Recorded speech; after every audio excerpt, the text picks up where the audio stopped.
Bugs crashing your pack's party? Whether they've got paws or sneakers, your pack deserves a home that's protected from pests. That's where Wondercide comes in. Plant-powered protection made with steam-distilled natural essential oils that actually work. It kills and repels fleas, ticks, mosquitoes, and ants without questionable ingredients or overpowering smells. Safe to use around kids and pets when used as directed. Lab-proven to work fast. And proudly made in the USA. We offer sprays for pets, people, homes, and yards. Plus, spot-on treatments, collars, and even shampoos. Whatever your pack needs, we've got it covered. Founded by a pet parent looking for a better way to protect her dog Luna, Wondercide's now protected over 21 million lives and counting. You might have even seen us on Shark Tank.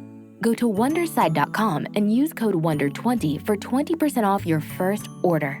That's WONDER20 at Wondercide.com. Wondercide. Protect your pack with plant-powered Wondercide today. And he flew on his private plane to Tijuana, and he told me, meet me at the, he says, I will have a driver pick you up at the McDonald's. So right when you cross the San Ysidro border at the time, there's a McDonald's. Hey, you're in Mexico. I'm in Mexico now. I'm in Tijuana. And I get picked up by a Sicarios in a bulletproof vehicle. And they say, they roll down the window. They say, Güero? I said, yeah. Jump in the car. And I get in the car and I sit in this, I think it was a Suburban or Escalade. And I look back and there's these two Sicarios with guns. And I'm like, oh, this is it. Like, they're going to just blow my brain off. I thought it was done. But keep in mind, I already had popped about 3 Xanax, some GHB. I was prepared to die. So if I'm going to die, I'm going to die calm, right?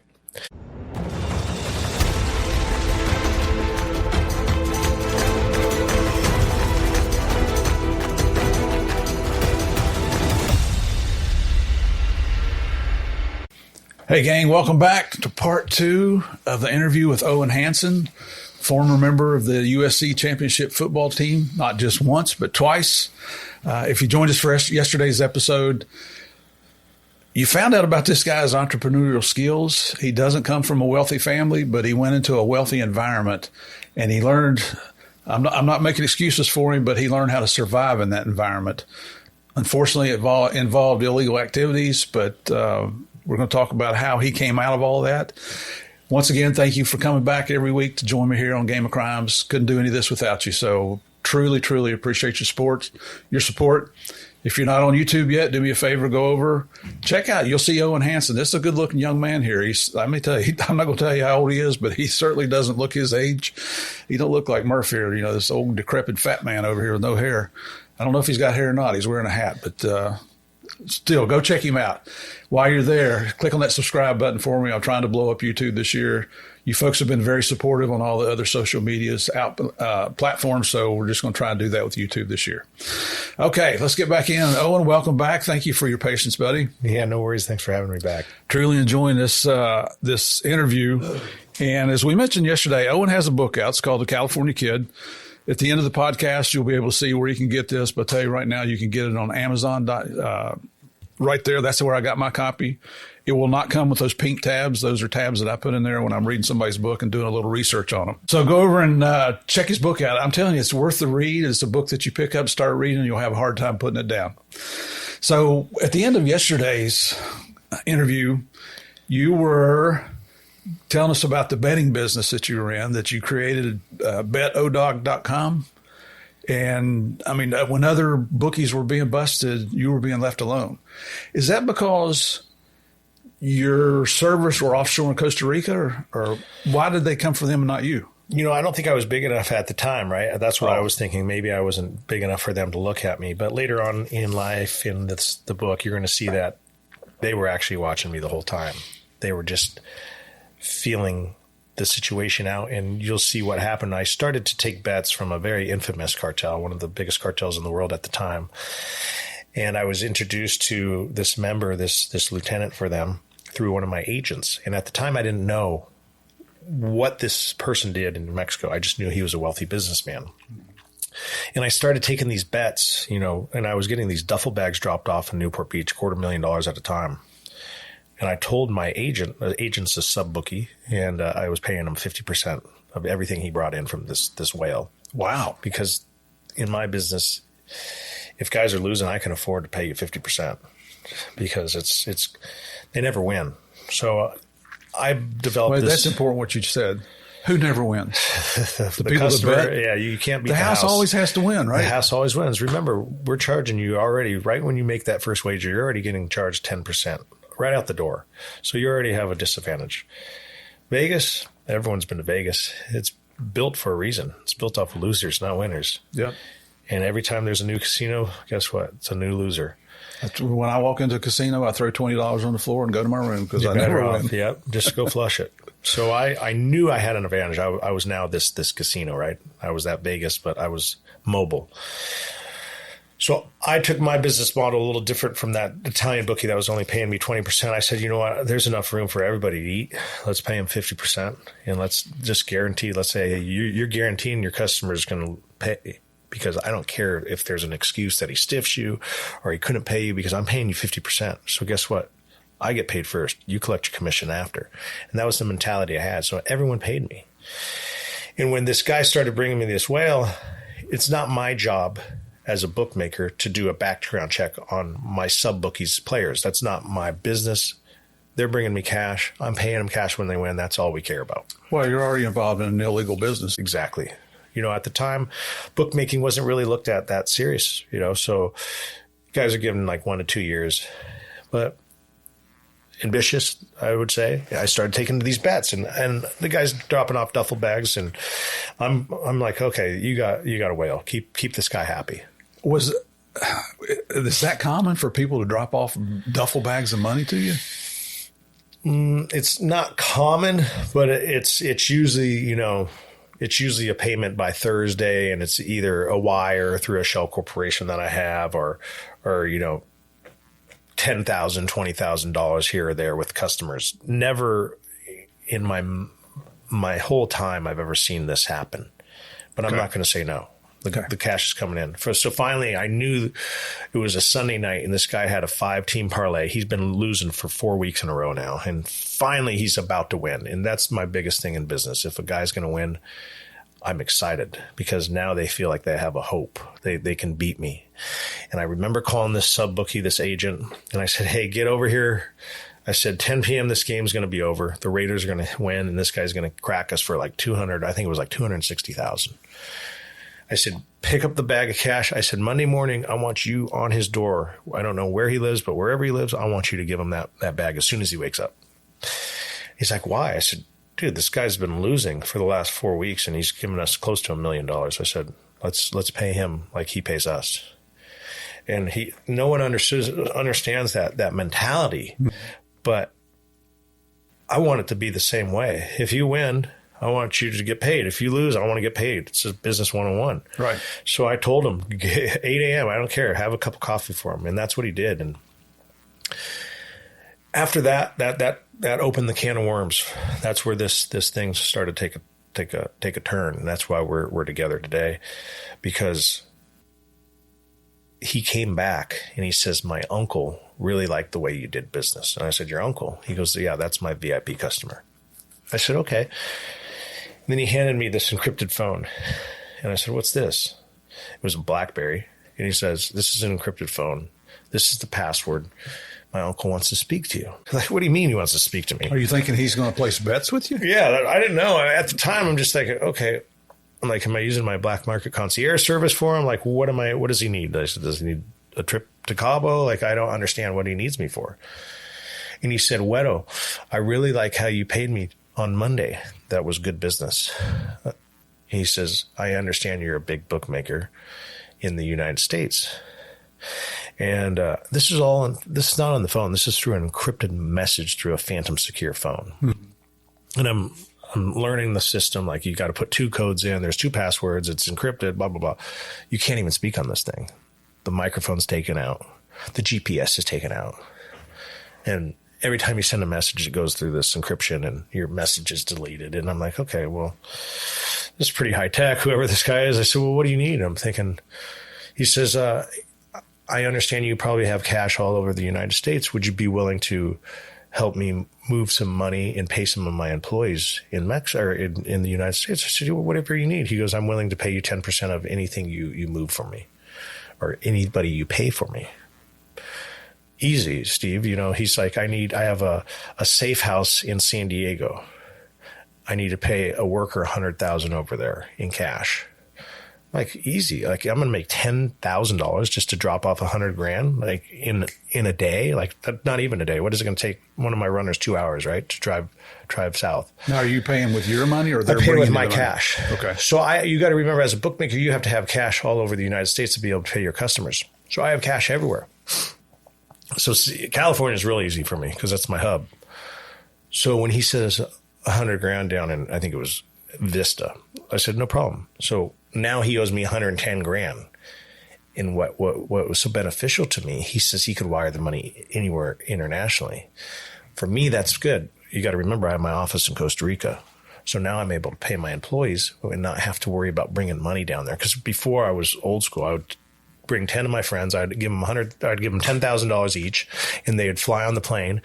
And that's how I'd bring my cash down there. And then I'd let them stay at my house in Costa Rica, and they party all week, and we'd do it once a month. And that's how I was bringing money to pay them. But now this opened the door for me. I could avoid the fee. I was paying everyone 5% to take the money down. So they took $10,000. I gave them $500 to spend on their trip. So I was avoiding the fee. And now I'm making 10% on my money in one day. Like, who can make 10% on their money in one day? No one, right? So I said, hey, I could do this. And then it started to be like, hey, I need $200,000 in North Carolina. I have a stash house over there. No problem. Call my bookie over there. Hey, I need you to drop off $200K here. Boom. So now I'm just moving this money for this cartel member, but I don't know it. I don't know he's a cartel member. I'm just thinking he's a businessman who, I know he's doing something illegal, Steve. I'm not going to lie, but I don't care because I feel like I've already broken the law. I'm bookmaking. I'm already money laundering as it is because we're dealing with cash. So it's is he in the U.S. or Mexico? Oh, he's in Mexico. Okay. And I'm so good at it. Like, he doesn't realize, like, I could pick up a phone and make something happen like that. And he's really impressed, right? And to me, that's like where my rocks get off, when I can impress another businessman, because I'm thinking he's a businessman, right? And I'm impressing him like, wow, this guy's really working good. And so later on, he says, hey, I need you to pick up $1 million. And when he told me it's in Texas, I'm like, well, what do you mean pick it up? He's like, it's my rival neighborhood. I can't go over there. So that's when the thing started to click. Okay, rival, what is this guy? And so knowing he was in Mexico, then it started to click that this guy's a cartel member, because he can't go to Mexico probably because of the Zetas, right? Or, who thinking, okay, he's like, I need you to go to the Brownsville airport. And I need you to pick $1 million. You're going to still make your 10%. So I'm like, that's $100,000 in one day. Like, I haven't had a score like that in a long time. Like, let's do it, right? So he's like, you need a private plane. Easy. I got one for $2,500 an hour, a turboprop. And he says, maybe bring some security, right? So I was like, I got Tank, who's a Crip, and I got his friend Diego, who's a UFC fighter. I'll take those two guys and I'll pay them each $2,000. So I'm doing the math. I'm like, okay, it's going to take 4 hours to get down there, 4 hours to get back in the prop. And I'm like, I'm going to profit like $80,000 after I pay everyone off. I'm like, this is what I'm talking about. This is my type of business right here. I'm just moving money, and it's not costing me anything. I'm not taking much risk. And I started to do this, and I get to Brownsville, and this guy shows up in a lawn. Looks like a gardener. And he brings out this duffel bag and he pays me, and he goes, "This es para el jefe. This is for the boss." I'm like, okay, we're cartel now. Like, this is for the boss. This is cartel we're dealing with. Did you speak Spanish? At the time, I learned enough. I said, gracias, senor. Like, I take it. So I took it, and I got on the plane, and I told the pilot, let's go. And I remember I got on that cryptid phone right when we touched down in Torrance Private Airport. I said, hey, El Jefe, your package has arrived in Los Angeles. Where would you like it dropped off? And he had me drop it off at one of his stash houses in San Diego. Did you do the drop? No. I had my workers. I never touched any of this stuff. I was scared. Like, I was still safe. Like, I was scared to touch the drugs. I was scared to touch the money. So I had my workers drop it off. Just my runners. I had a lot of runners in the bookmaking business. Mm-hmm. So I'm like, hey, take this money to this customer that won. I never associated anybody in my bookmaking business with the drugs. I never crossed that line because I didn't want them to get scared. So they would drop it off. I paid the guys. I paid the pilot. Everyone was happy. They all got paid in cash. And El Jefe was 30 minutes later goes, wow, that was amazing, right? I did that in one day. And he saw this opportunity in me. And this thing really, really started to move fast. And he saw this vision. And he says, do you think you could do the same thing in Australia? And I said, Australia? Like, now we're just talking money. We're just talking money. Okay. In my mind, right? We're talking money. I'm like, okay, Australia, yeah, I could do that. Or like, what do you want? Like, no, you're going to do the same thing. Just clean some of my money. Perfect. Let's do it. Now, what hooks do you have in Australia? I don't have any at the time. I'm thinking to myself, right? I'm like, what do I have? He's like, do you have anyone in Australia? I'm like, I have an aunt. I have an aunt that's my mom's sister. Oh yeah, she lives in Perth. Like she's been there 30 years. And he's like, well, could you go visit her? I said, yeah, I could visit her. And I'm like, okay, like, what do you need me to do? Like, Steve, I'm willing to do anything. This guy just paid me $100,000 for a day's worth of work. Right? Like, come on, you're going to do anything. He's like, how would you like to make $1 million a day? I said, I'm 26 years old, Steve. $1 million a day. Remember, my dad's a construction worker, right? Yeah. Like $1 million a day. Like there's more to this, right? Right. I said, $1 million a day. What's behind this hidden door, right? And he's like, well, I got some product over there and I need you to move it. I said, well, I don't know. I don't have that market. I don't know anything about it. But that light bulb goes off. And I said, but I'll figure out a way, right? I'll find someone. Like $1 million a day. Like this is money for a kid like me. Did you ever feel like that maybe this guy had thrown that line out there and now he's setting that hook and he's starting to reel you in? Oh, well, listen, at the time I didn't think like that. Really? But of course, after spending 10 years in a federal prison cell, yeah, of course. Right? Yes, absolutely. Hindsight. Yeah, hindsight. And we wouldn't be here today if this didn't happen. So he says, I got product over there. I'm like, okay, well, this is a whole different animal. But I went back to that Rolodex. He says, can you move it? I said, I don't know anyone, but I'm not turning down $1 million a day. I'm going to figure it out because that's what I've been doing my whole life. I've always been the underdog, and I figured out a way to get there. So I said, let me think about it. So I went to the Rolodex. I say, I'm thinking people in the drug game. My guys in Northside Redondo are obviously gangsters. They're not going to know anything about this. I need to get to the international level. Mm-hmm. So I remember I had a friend that was on the baseball team, and his brother was a weed grower, and they used to take weed and ship it to New York. And then the guys in New York, I remember hearing the story. I'm like, okay, I got to go to this SC baseball player and ask him if I could talk to his brother. And that's where I started. It sounds funny, but I started there. And you say SEC? At USC. Oh, USC. I'm sorry. Yeah. I'm an SEC fan, sorry. Yeah, so I went, and he says, you wouldn't believe it. My brother is still in the business. His international contact's actually in San Diego right now. He says, you should go meet him. I'm like, perfect. Like, I go down there. I meet his brother. I tell him who I am, and he's like, this is my friend from Italy, and he's visiting me. And I'm like, okay, well, can I talk to him? Like, I don't even know how to approach this, right? This is like, the guy wanted to talk to me. He says, you want to talk about drugs in this country? You're out of your mind. He goes, I left this country for a reason. Left what country? The U.S. Okay. He says, do you want to talk to me about anything illegal? You have to meet me in Naples, Italy. That's where I live. I'm like, wow. But I'm still thinking about that $1 million a day. Mm-hmm. So I said, okay, I'll go to Naples. And I remember buying that flight. And I get to this, looks like a vineyard, couple villas, and this guy, this Italian old school gangster, greets me. The same guy that was in San Diego with my college friend, and he's like, "So what do you have? Like, what do you got?" And I broke it down. I said, "I have a guy that gambles with me that says he has product in Australia." He goes, "Don't waste my time." He goes, "Get out of here." And like he was rude about it. He's like, "No one can get product in Australia." He says, "That's the hardest place in the world too." He goes, "I've been in this business 50 years. There's no way you have product in Australia." He says, "Go." And I said, "No, let me tell you." So I started warming up to him, and my charisma, kicked in, and we're now drinking wine, and we're having, seafood in Naples. And I finally convinced him that there's product over there. He's like, "Well, listen, I can move it. if you have it there, I have international contacts all over the world. I got people in Australia that can move it. I got people in Amsterdam. I got people all over. He says, don't worry, I can get it off, but I don't believe it. Don't waste my time. I said, how would I do this for you? How would I go there? And once I see it with my own eyes and my boss tells me it's there, will you come over? He goes, yeah. So I remember I said, okay.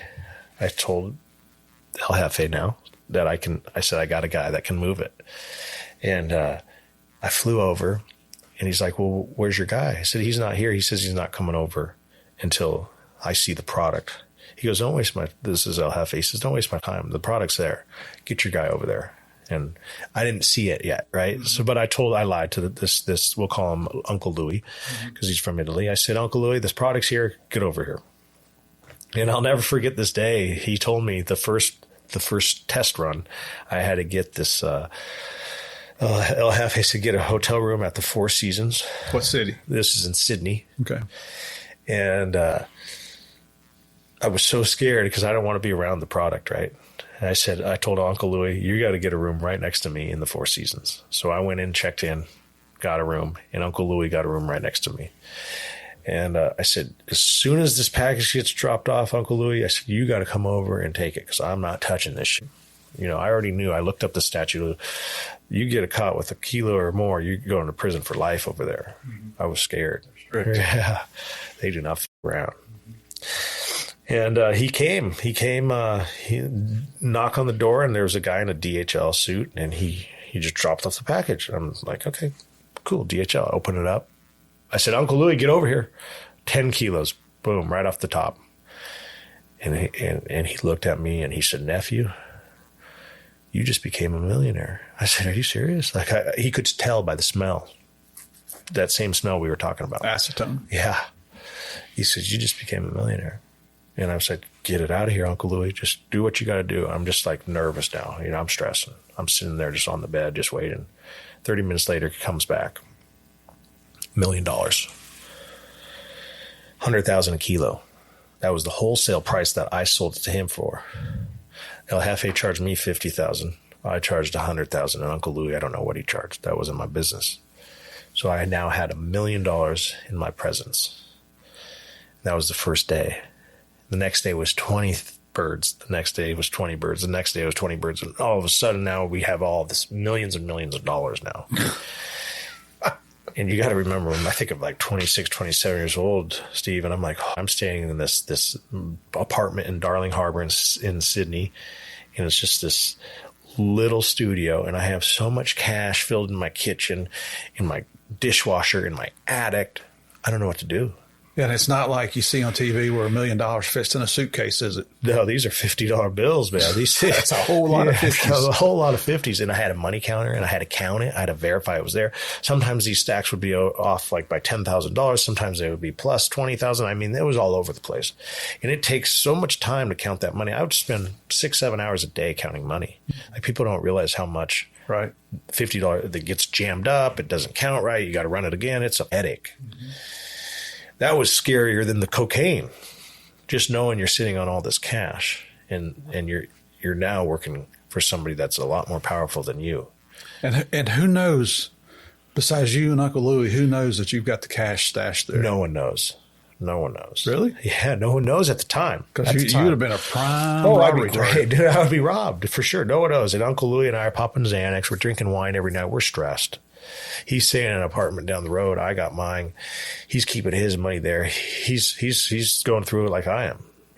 Because you got to think he's sitting on just as much, if not more. I don't know what he's charging. Mm-hmm. So we were stressed. We're taking Xanax every night, like 5 p.m. We're on the Xanax. We're taking the white wine, and we're at Darling Harbor just trying to, calm our nerves. Now what? Yeah, and that money belongs. All that money is not yours. That belongs to El Jefe. Yeah. So you got to remember now. This is the catch, right? I'm thinking, okay, I'm just doing this for El Jefe, but now I realize he wants me to do the same thing as before when I was in the States, which was launder the money. Now I got to get it out. Mm-hmm.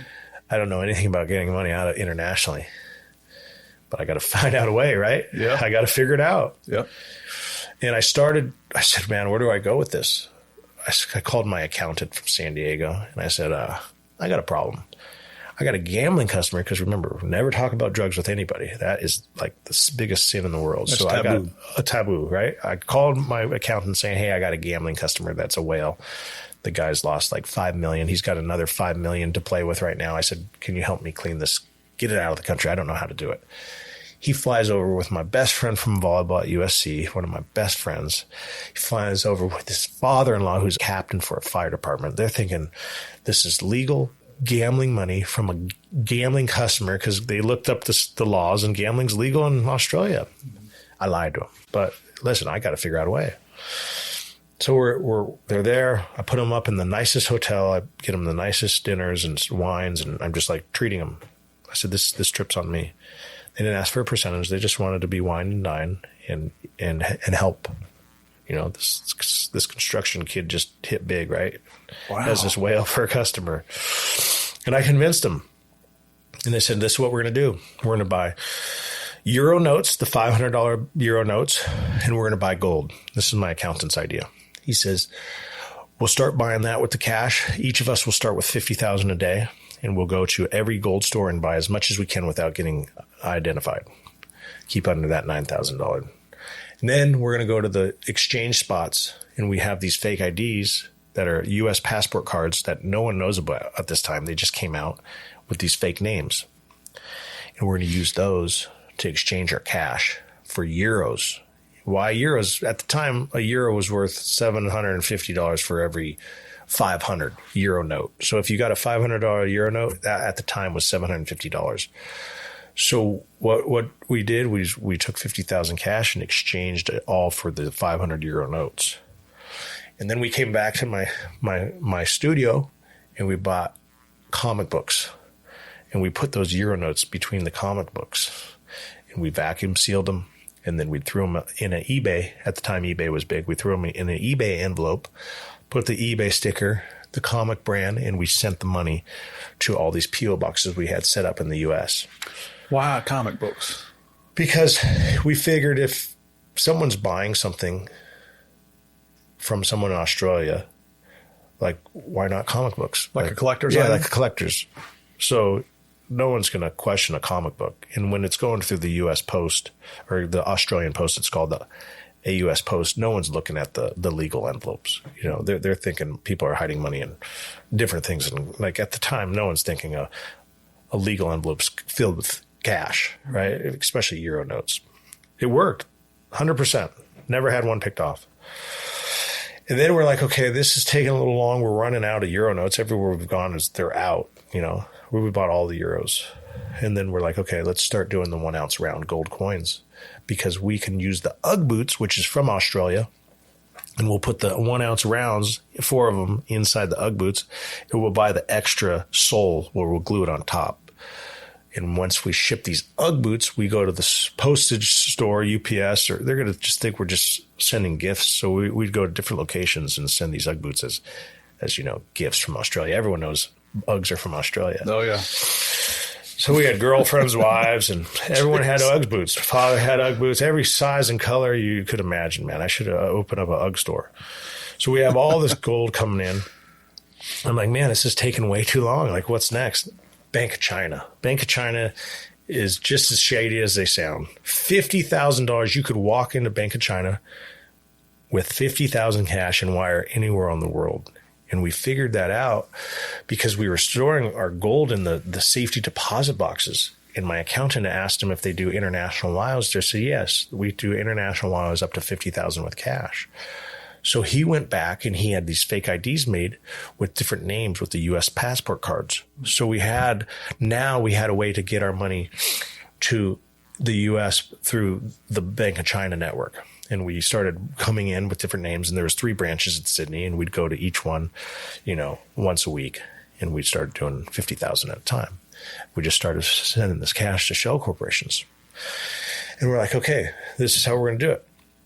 But Steve, the money was coming so fast, this wasn't even putting a dent, you know, right. Like we moved maybe $1 million that way.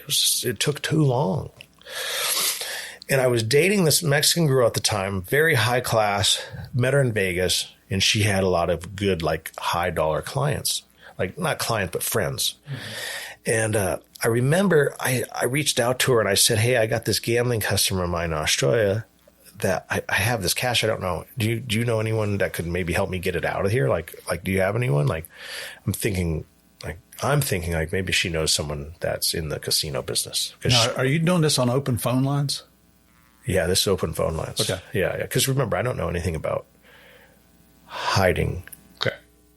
At the time, I'm not thinking I'm this El Chapo drug lord, right? I'm just talking to these people like this is a gambling customer that lost money. I'm not exposing like this is drug money, right? So I'm thinking I have like a little cushion, right?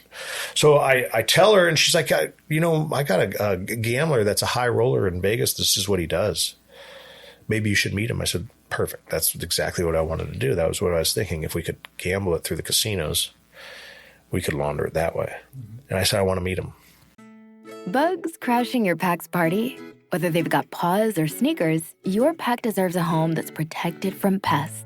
That's where Wondercide comes in. Plant-powered protection made with steam-distilled natural essential oils that actually work. It kills and repels fleas, ticks, mosquitoes, and ants without questionable ingredients or overpowering smells. Safe to use around kids and pets when used as directed. Lab-proven to work fast. And proudly made in the USA. We offer sprays for pets, people, homes, and yards. Plus, spot-on treatments, collars, and even shampoos. Whatever your pack needs, we've got it covered. Founded by a pet parent looking for a better way to protect her dog Luna, Wondercide's now protected over 21 million lives and counting. You might have even seen us on Shark Tank. Go to Wondercide.com and use code WONDER20 for 20% off your first order. That's WONDER20 at Wondercide.com. Wondercide. Protect your pack with plant-powered Wondercide today. So I fly back to Santa Monica from Australia, and I meet him at the Fairmont Hotel, 5-star hotel right on the water on Ocean Avenue. And I tell him my situation. I said, hey, I got this gambler. He's losing all this money. I said, I can't get it out fast enough. I said, do you have any advice? He goes, listen, this is what I do. He says, we'll start small. I'll pick up $1.5 million and I'll play it through the casinos. I'll come in. My host will call in as a high roller. I'll fly in.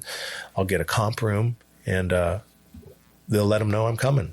And at the time, he was a high roller at the Venetian and the Bellagio and all these big hotels. So it was normal. They called in. They say, I got a whale coming in from Vegas. He's got some cash to play, and he wants to play at the Star Casino. So he comes in. I meet him at the Four Seasons. I give him the duffel bag, and he says, per our agreement, 25% goes to me, 75% goes to you. I'll give you the cash in the U.S. Boom. We shook hands on this already at the Fairmont, so I already knew what was happening. Gave him the cash. 48 hours later, he says, hey, I'm leaving Australia. We're good. Everything's good. So what he did was he took the money to the Star. He dropped off $1.5 million. They gave him chips. He started playing on the blackjack table. After a couple hours, he says, you know what? I'm not feeling it. I got to get back to the U.S. What did they do? They took the chips and they issued him a check for whatever amount it was. Maybe it was 1.5, maybe it was 1.7. I don't know. It wasn't my business. All I cared about was getting my money, my 75%. So they gave him that check. He flies to Vegas where he's this high roller. He goes there. They give him the check over there, and sure enough, they cash it, give him chips and cash, whatever he wants, because he's the man over there. Calls me, says, hey, I got the 1.5 minus my commission. I think it was close to $1 million. And I said, perfect. Where do you want it? Had my wife at the time, it was my girlfriend at the time, pick up some. I had my dad, out of all people, pick up some. And I'm telling them, hey, I got a customer that just lost a lot of money. Could you just grab this cash for me? Because I'm in Australia. Yeah. So I'm utilizing anyone and everyone because, I'm a one-man band. I got to figure it out. So I have all these people working for me, and they have no clue that this is cocaine money. I'm just telling them this is gambling. And he calls me in 2 weeks later. Hey, let's do it again. He liked it. It was easy money for him. We're going to do the same thing. All right, boom, 2.5 million. And he comes. I gave him the suitcase, got his Toomey luggage, got his first class ticket there. Everything he asked for. Boom. This guy's a businessman just like me. I like how he does business. 3 hours later, he's calling me. He's like, we got a problem. I said, what do you mean? He goes, I lost all your money. I said, whoa. 2.5? 2.5. He says, I actually only have 300,000 left.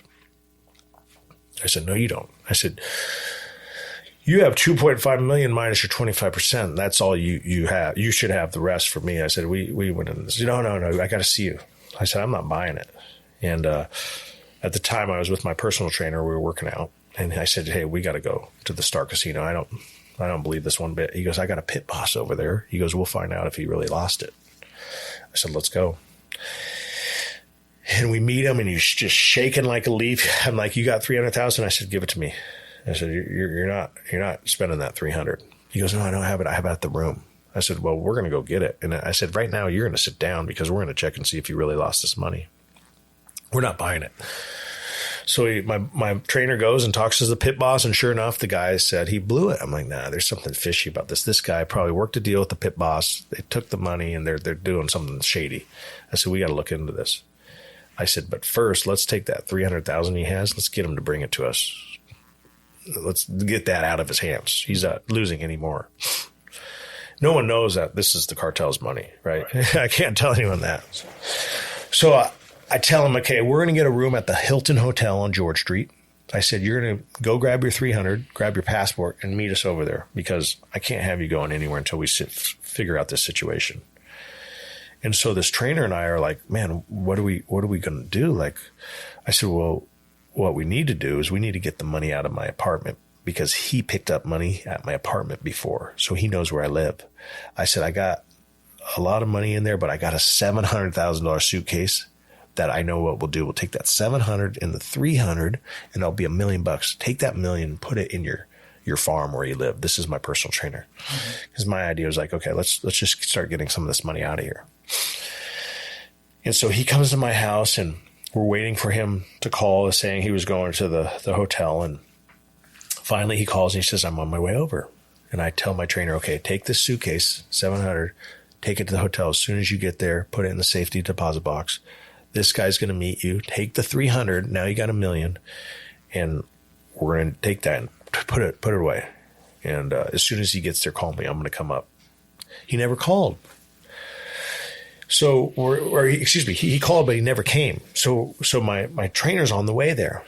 And now all of a sudden, like 2 hours goes by and my trainer didn't pick up my phone. I'm like, okay, this guy just robbed me. Like, what's going on? 3 hours goes by, 4 hours goes by, nothing. So now I'm thinking my trainer got me for my $700,000. Well, come to find out, when he showed up to the hotel, the New South Wales organized crime squad was waiting there.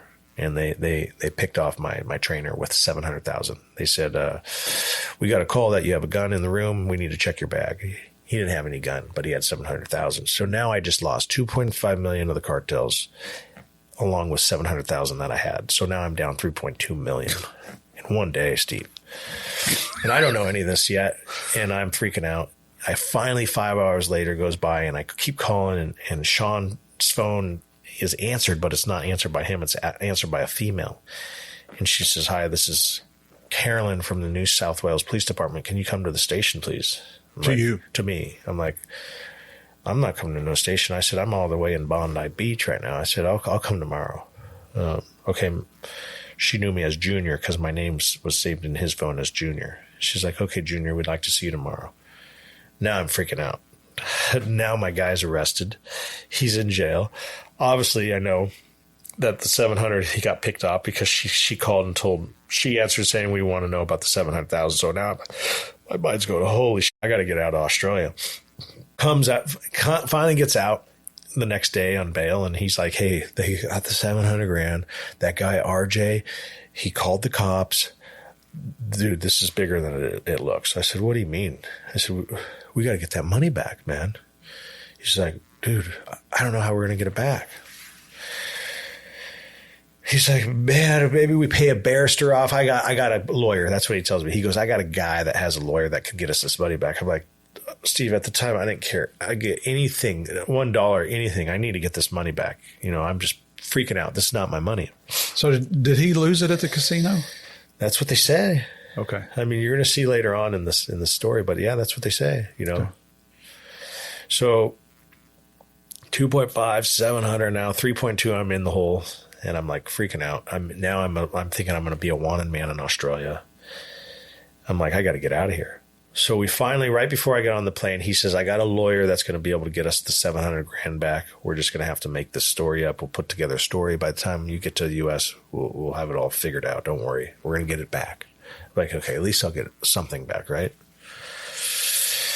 And I get to the L.A. and I'm like, man, 3.2. Now El Jefe is hitting me up on that encrypted phone. Hey, I need some money dropped off here. I need it dropped off here. What's going on? Why haven't I heard from you? I'm freaking out. How am I going to tell a member of the cartel that I lost 3.2 million of his? Like, there's no way I'm telling him on this BlackBerry. I said about that. I said, is there any way I can meet you? I said, I need to talk to you about the money. He's like, what do you mean? I said, I'm not telling you on the phone. I said, I need you to meet you in person. And keep in mind, Steve, I've never met this guy. Mm-hmm.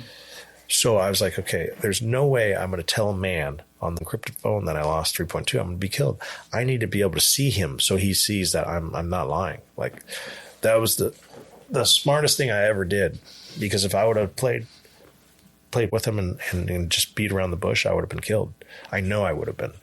I said, the only way I can convince this man is if he looks at me and talks to me man to man. So I told him, I said, I need to meet you.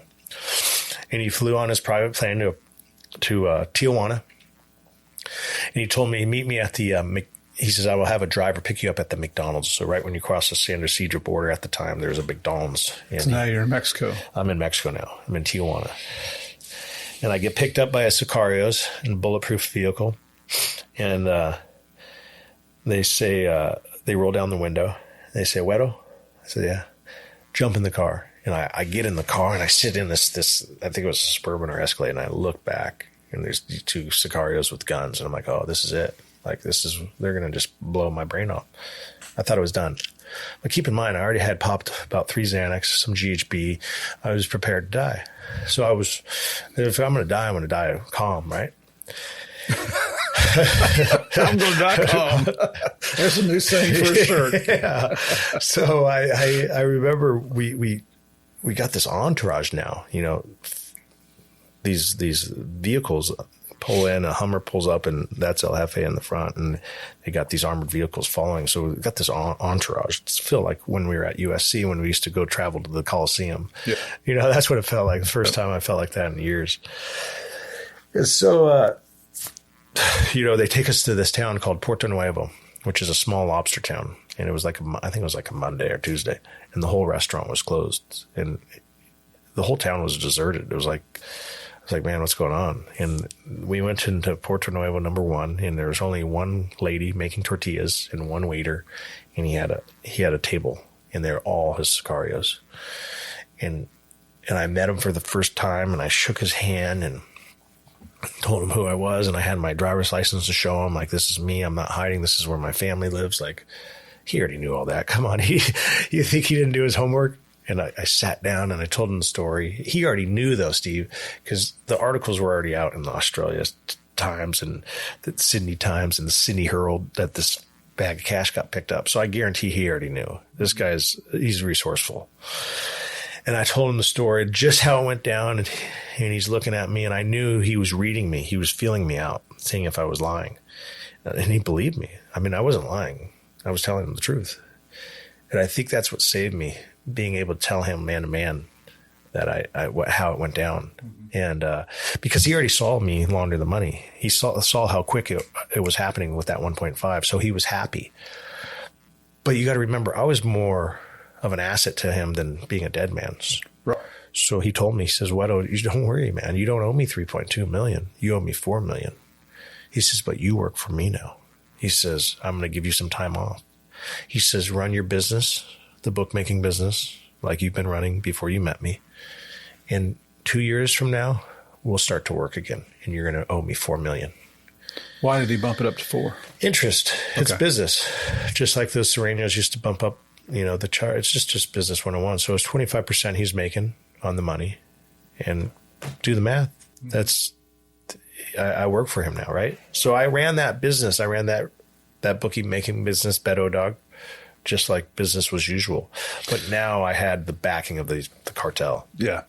And for our listeners, we made an agreement with Owen here before we did the interview, and we've been talking for several weeks, that we would not ask him about who is El Jefe. We're not going to ask you what cartel that you were involved with, simply because there are family members that could suffer retribution if you ever talk about them.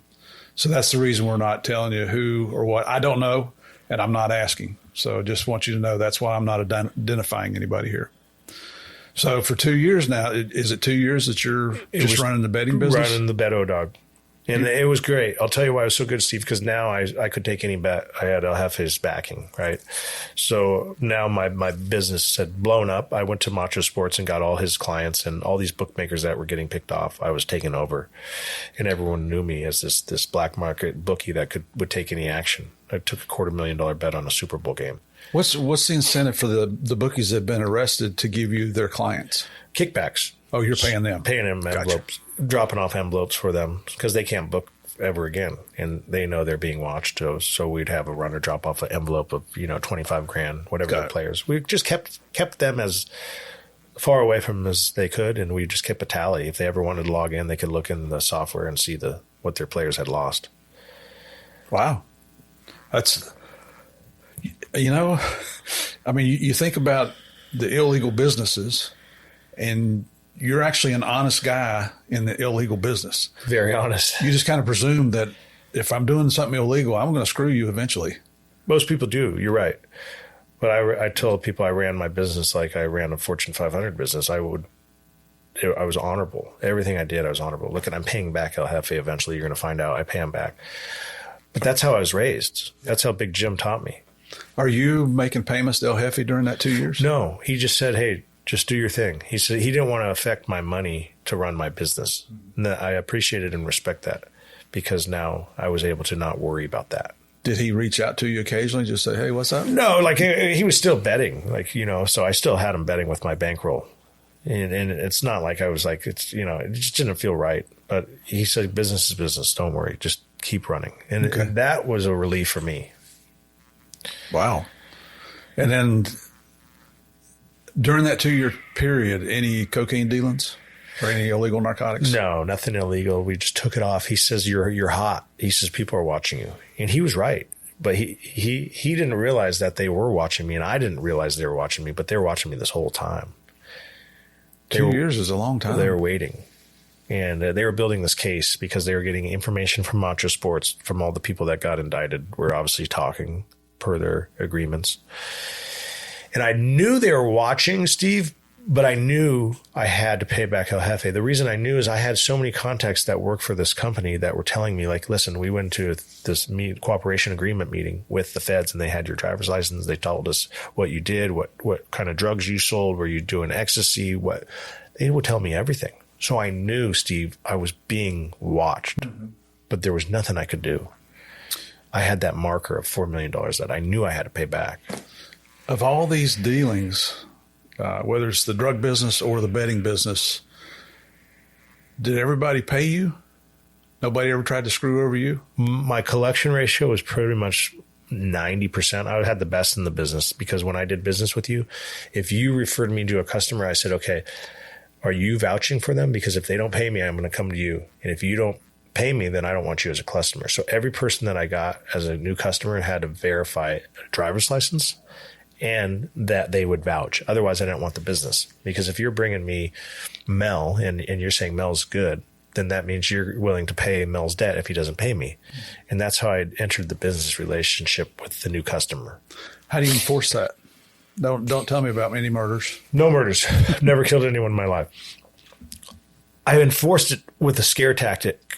So I'd get your driver's license, and I had a private investigator that worked for me and worked for the FBI, retired, and he would give me information on that customer. So I'd be able to run a credit check, run where their family lived, run everything. And anytime I had a stiff, a guy not pay me, I would say, hey, run the guy. Here's his license. Tell me everything about him. And he'd give me a report. Okay, his mom lives here. His dad lives here. He has 2 siblings. He has 2 kids that go to school here. And then I would use that information in order to somehow give him a little nudge whether it was sending roses to his wife at her work at Northrop saying, hey, tell hubby it's time to pay up.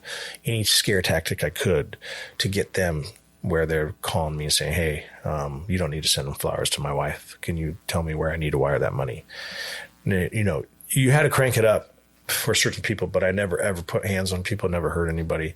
So I would use those scare tactics, you know. You never had your guys lay hands on somebody? No. One guy was supposed to go to an apartment in Minneapolis, and he was just supposed to show up there and collect. And the guy got a little rough with my guy, and I think he smacked him like a couple times.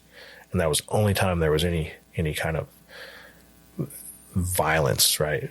And it later ended up biting me in the butt when I got sentenced, because now you have that violent, and that's an extra, 2 points on the sentencing guideline. Yep. That's why I always push the issues with my workers. We never get violent, and some guys just don't listen. Mm-hmm. Yeah. Yeah. Well, that's that culture.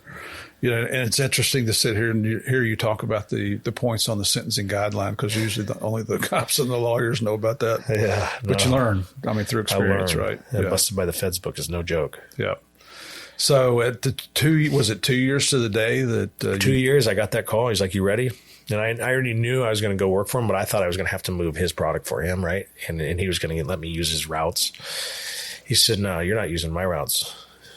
You're not ruining my routes. This guy's got the best routes in the business, right? He says, you got to figure out your own. And then that's when I had to learn the system. I did a lot of homework with Pablo Escobar, how he was getting stuff across the country, Chapo Guzman, how they were putting it in cans. And I started how to get creative, man. Just techniques, logistics 101. I want to back up just a second to that attorney over in Australia. Did he make any inroad in trying to get your money back, or was that just a... Yeah, so he did. He says he had the way. He says, we're going to tell a story, and it's going to be a fake story. And it's a U.S. versus Australia. He says, you don't worry, it's Australian matter, right? And the reason I say it's not a U.S. matter, because that's what he informed me as an attorney. And I believed him because he's an attorney. Mm-hmm. He says the story is, we have a concert promoter that handled the ZZ Top and Fleetwood Mac concerts in Australia. He says what we're going to do is we're going to say that you were a silent investor and you paid cash to ZZ Top's promoter in U.S. and you gave him cash, and in return, you were getting paid your cash back in Australia with an interest. And that's the story we're going to stick to. We got ZZ Top's promoter to talk to the feds already. And he says, we will have you tell the same story after he goes in, because we'll know what he said. And he says, don't worry, it's going to be great. We're going to get it back. I'm going to take half. You're going to get half back. And at the time I was like, cool, if it's that easy, let's do it. But this was the catch, Steve. There's always a catch. And I'm taking his advice as a lawyer, because that's why he's making this money. I said, okay, so what do I got to do? He says, you got to go to the Beverly Hills police station. I said, whoa. What's that have to do with me with cash in Australia? I said, I'm not doing that. We don't talk to the cops in the U.S. Like, you're out of your mind. He says, no, mate, it's not a U.S. matter. You're just going to go speak to the Beverly Hills police station, and they're going to put you on a call with the law enforcement over here. I said, no. He says, mate, this is fine. We're just giving a statement to get the money back. I said, this is crazy. So I get there and I'm like, man, I can't believe I'm doing this, but I'm trusting my lawyer. Right. I'm trusting him. That's where people need to understand. When you have someone that's supposed to protect and serve you, like law enforcement is supposed to protect and serve the people on the street, the lawyer is supposed to protect and serve you in the legal system. So I'm using this judgment that I'm taking his advice, his legal advice. He's protecting me. So I go in there, I'm thinking, okay, I'm not talking to Australian authorities. I'm going to have my lawyer there. He's going to be there. And it's not a U.S. matter, so Beverly Hills is off the table. And it felt that way, because the Beverly Hills cop greeted me. He looked at my ID. He put me on this Skype call or Zoom call. Now it's Zoom, but it was a Skype back then. And I'm speaking to these authorities. The Beverly Hills cop left. He didn't want anything to do with it. So now my mind's thinking, okay, this is really not a U.S. matter. This guy's gone. He's not even listening. And I'm in the Beverly Hills police station waiting for my lawyer to get there. And he's in Australia. He's like, mate, just tell him the story. We already got the story. Just start talking. So now I don't even have my lawyer present. My lawyer's on the phone saying, mate, just go ahead and tell the story. He's not even there. So now I'm like, okay, this is crazy. He's like, am I really doing this? I don't even have legal representation now. And I'm telling this to the authorities. This is crazy. Right. But I'm taking his advice, and I tell the story. And I'm telling them, yeah, I got this money. I dropped it off. I had these investors. They're saying, where did you get these investors? I say, I deal with these VIP customers. I played professional sports. I did this. I have people that invest money in me, and I make them return. You know, I'm telling them that this lawyer is telling me to tell them. And it's all wrapped up. And I remember he asked me, so how did you get the money? And I said something, I slipped. So I said, you're asking me how I laundered the money? I said something like that. And if I had my lawyer present, I would have never said that word, like laundered the money. That's not the wording, right? You know, but I'm just speaking freely. Like my lawyer's not there to help me. So I'm just, and that was the trigger. Like I basically said, so you're asking me how I laundered the money? And that was the hook, right? That's what they wanted. And this thing snowballed. And next thing you know, I don't know any of this, but this is all recorded. And so the government over there is playing with them like, yeah, we're going to get the money. You guys are going to get it back. And this whole time we're wiretapped. And I don't know it. I'm wiretapped in the U.S. His law office is wiretapped. His home is tapped. His car is tapped. In Australia, they have different laws, and they're allowed to wiretap houses, law offices, cars. It's not like the U.S. So this whole time we're discussing on the phone about the matter and how the money's, how we just told the story and we should win an Oscar. Like we got it. Don't worry, you got it, mate. You did great. We got the ZZ Top promoter. He's happy. He's going to make money. The whole time they're listening. Who's listening here in the U.S.? The FBI, yeah. So they're working in conjunction. And that's why I didn't get indicted with this Macho Sports, because they had this case already they're working on this whole time. Jeez. I know, they're patient. They're very patient. 4 years. So, okay, so that I just wanted, because that attorney's going to come into play here later. Yes. So now, Heffy calls. You got to develop your own routes. Your own routes. And I'm like figuring out, okay, how in the hell am I going to do this? So I have to fly over to I can't go to Australia. I have to fly into Fiji, where a guy that was helping me with the legal end, he was this retired kingpin, and I asked him to join me, to meet me. He couldn't fly to the U.S. because he was already had a felon. He couldn't go to the U.S., obviously. I couldn't go to Australia because I was this wanted man. So we meet at this island in Fiji, and he had a mate that owned the island, so we felt safe. There was no one else on that island except him. And the story gets crazy, man. A private island. So I fly there. I remember bringing my wife and her sister, and he brought his wife, and I land on this island, and it's like we got it all to ourselves. And I told him the situation. I said, hey, you told me if I ever brought it back into this country, you could help me, get rid of it. I said, well, this opportunity occurred that $4 million that I owe. I said, I need to work for this boss. I said, I don't know. What do you want me to do? How am I going to get into your country? He's just looking at me like, man, that's really hard to do. And I remember we were drinking wine, and I said, I got it. We were drinking that wine. I said, it was like clear. I was like, it was a white wine. I said, we're going to put it in wine. He looked at me and he says, you're crazy. Putting cocaine into the wine? In the wine bottles. To take into Australia? Yeah. Okay. And that's where my vision after that glass started. I was like, I'm going to break it down in liquid form. I'm going to have that alcohol. There's that Everclear that's like 150 proof. And I'm going to break it down. And I said, I'll put it in the wine bottles, but I'll get, instead of the white wine bottles that are clear, I'll get the dark Opex one that are black. And I said, I'll recork it and I'll send it. So that's what I did. I went back to the U.S. and he says, let's just do a test run. And I got a case. I went to Napa Valley because everyone knows Napa Valley wine's the best from the U.S., at least from California. And I had one of my runners bring me the wine. I take that back. I got the wine at Bevmo from Napa Valley. And I broke down that wine. I dumped it out. And I remember I was with my contractor. I said, there's only one guy I can trust in this. He's very resourceful as far as construction goes. He does cocaine already, so let's bring him into this. So I told him what I had to do, and he's like, oh, that's easy. Take the Everclear, we'll put it in the bathtub. We had these construction sites we were working on, and we had these bathtubs, and We broke it down into Everclear basically, and it dissolved the cocaine into liquid form. And then I got these big funnels and I poured it back and wiped them down with alcohol pads. And I had this recorking machine. I put the cork on, I recorked it, put this candle of wax and melted it like a wine bottle.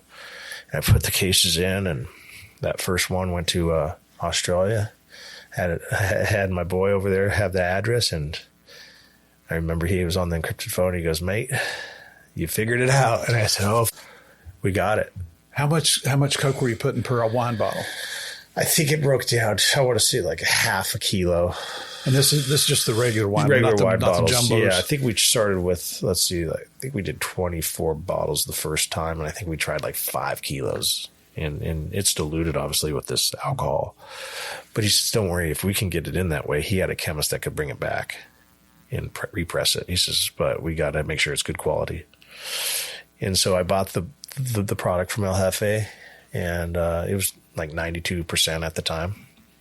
And it came back. And I told El Jefe we figured it out. We figured out the way.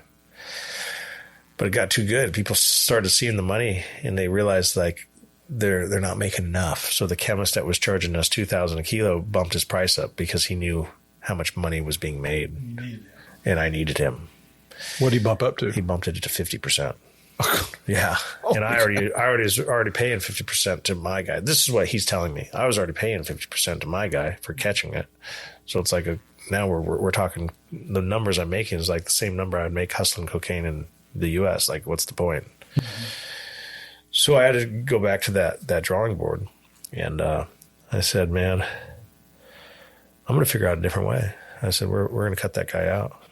So we've been going a while now. What I want to do is typically I post out, I'll take an interview and put it in 2 sections, but we still got a ways to go here. So this is going to be a 3-parter for everybody.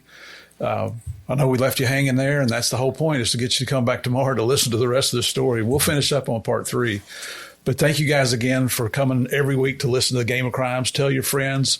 Tell them to come over and subscribe. Check us out on Patreon. It's gameofcrimes.patreon.com. Come back tomorrow, hear the rest of the story. I sound like Paul Harvey, right? Tomorrow you'll hear the rest of the story with Owen Hansen. Thank you again for coming. Everybody stay safe. See you tomorrow.